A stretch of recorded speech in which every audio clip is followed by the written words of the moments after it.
Okay.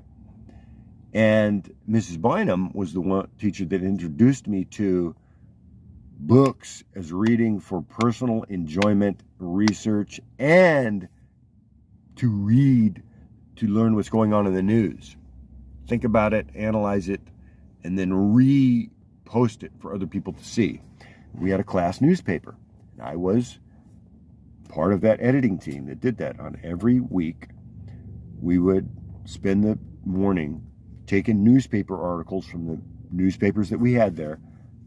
We would cut out the headlines. We'd put them on the bulletin board there. Everything was done with cork board and push pins or tape or glue. And we'd cut it out. We'd put it up on the board. And these were the headlines. Local news, national news, sports, any movies that were coming out, movie reviews, book reviews. And then we'd editorial and opinions. And we learned about the facts, who, what, why, where, and when. The editorials, the opinions. We learned about how to bring people news in a digestible fashion. How to organize it in a way that makes it both easy to read and enjoyable. And I will always be forever indebted to Mrs. Bynum for that, because she opened my life to such wonderful meaning and growth and never-ending growth of life. Thank you, Mrs. Bynum.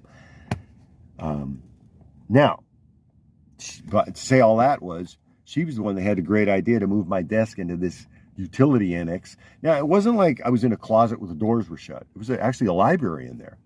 And then also there was a little sink in there where we had our painting supplies. But I would not be still. Maybe I couldn't, maybe I wouldn't.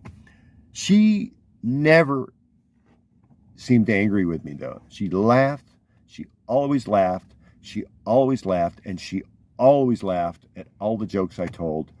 I remember her saying my name, and every time she would say it, she would laugh. And then she would say, well, so-and-so, and thanks to no, and she would laugh, and she would just make me feel good. And I will always be grateful to Mrs. Bynum for that.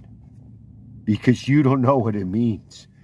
When you take a child that they don't fit in anywhere because they're different.